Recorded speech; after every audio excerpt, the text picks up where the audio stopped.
이재명 대표에 대한 항소심 판결이 국민들 사이에서 지금 희화화되고 있는 걸 알고 계십니까? 언론 보도에 나온 보는 체크하고 있습니다.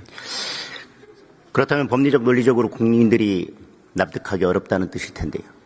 어떻게 생각하십니까? 이제 상고가 되었으니까 재판 사항이라서 제가 답변할 사항은 아닌 것 같습니다. 사전적으로 그리고 법률적으로 사진 확대를 조작이라고 동일하게 평가할 수 있습니까? 마찬가지로 재판 사항에서 잘 다뤄질 것으로 봅니다.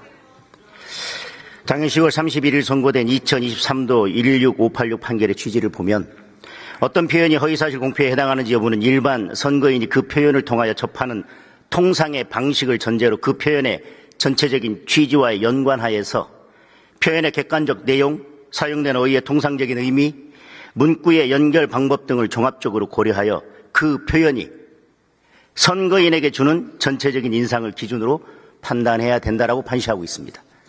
알고 계십니까? 그 판례는 알고 있습니다. 자, A라는 주장을 하고 그 결론에 이르는 과정을 설명하기 위해서 그 설명 과정에서 허위 사실을 공표하고 유권자의 입장에서는 발언자의 의도와 상관없이 그 내용이 허위 사실이기 때문에 A라는 주장의 의미가 달라졌다고 판단이 된다면 그것이 허위 사실이고 A를 설명하는 과정에서 나온 것이기 때문에 그것은 설명 과정에서 나온 것이라 아무 문제가 없다고 평가할 수 있습니까?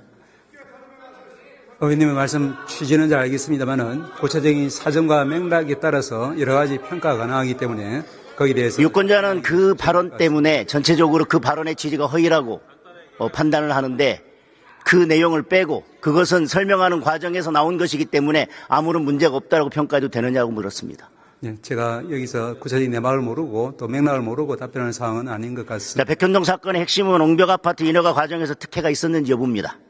국정감사장에 나와서 특혜가 아니라 국토부 공무원이 직무유기로 문제 삼겠다라고 협박을 해서 인허가를 한 것이다라는 취지로 답변했습니다. 자, 국토부 공무원이 직무유기로 문제 삼겠다고 협박했다라고 하는 것은 인식입니까? 사실입니까? 네, 그 부분도 상고심에서 재판사항으로 쟁점이 될 것으로 봅니다. 자, 유권자 입장에서는 국토부가 직무유기로 문제 삼겠다고 협박했는지가 가장 관심일 것입니다. 그런데 국토부가 직무유기를 문제 삼겠다고 협박했다는 발언은 결론에 이르는 과정에서 설명을 하는 내용이기 때문에 그 내용은 빼고 아무런 문제 없다고 평가를 했습니다. 유권자들이 생각할 때는 과연 국토부에 협박이 있었는지 직무유기를 문제 삼겠다고 했는지 여부가 가장 중요한 관심사입니다. 대법원 판결에 의하면 그것을 중심으로 판단하라고 하는데 그것을 빼고 지금 항소심에서 판단을 했습니다. 자, 이것이 문제되지 않는다고 판단한 것은 마치 왜 상한 생선을 팔았냐라고 따졌더니 생선살은 다 발라내고 가시만 들고 오히려 멀쩡한데 어디가 상했냐고 따지는 것과 똑같은 것입니다. 대법원에서 이 판결이 반드시 바로 잡혀야 된다는 말씀을 드립니다. 조희대 대법원장도 633 원칙을 강조했습니다. 예. 그 지킬 의지가 있으십니까? 예, 저희들을 지키기 위해서 노력을 하고 있다는 말씀을 드릴 수 있습니다.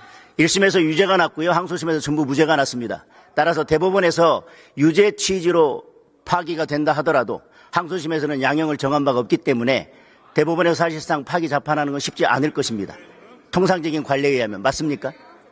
예, 보통 파기 재판은 쉽게 하지 않는다는 그 말씀입니다. 그렇다 하더라도 최대한 신속하게 재판을 해서 대법원에서 633 원칙을 지켜주시기를 바라겠습니다.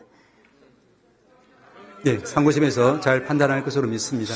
대통령에 대한 구속 취소 사건에 대해서 인용 결정이 내려졌습니다. 그리고 인용 결정 이유 중에는 공수처의 수사권에 문제가 있다, 의문을 제기한 부분도 있습니다. 맞습니까? 그렇게 알고 있습니다. 자, 구속 취소는 본안 재판부에서 결정을 했습니다.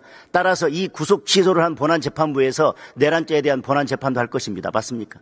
예, 그렇게 될 것으로 보입니다. 그렇다면 최종적으로 대통령에 대한 내란죄에 대해서 공수처의 수사권이 없다는 결론이 나온다면 지금 본안 재판부가 구속 취소를 하면서 그렇게 의문을 제기했습니다. 내란죄에 대해서는 공소기각이나 무죄가 나올 수도 있다. 맞습니까?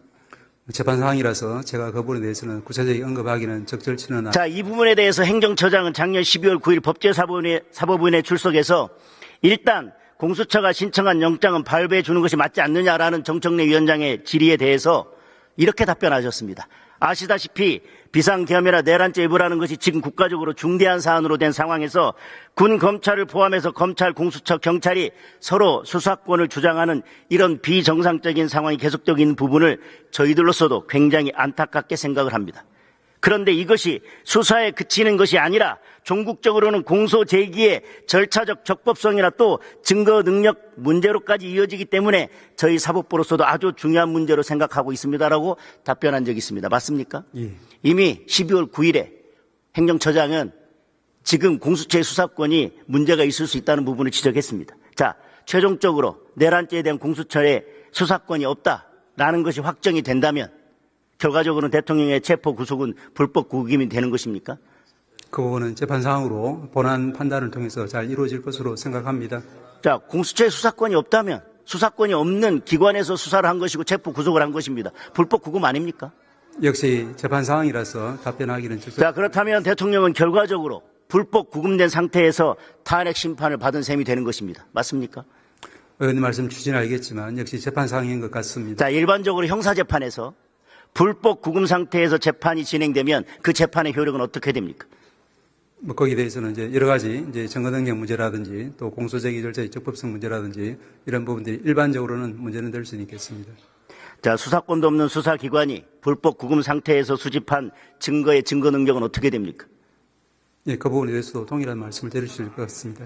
자, 그 증거를 탄핵 심판에서 가져다 썼다면 증거 능력은 또 어떻게 됩니까? 그 부분은 헌법재판소에서 판단해 줄 것으로 생각합니다. 자, 내란죄가 탄핵 소추의 90%를 차지하는 탄핵 재판에서 이런 상황과 전혀 무관하게 탄핵 심판의 결론이 내려질 수 있다고 생각하십니까?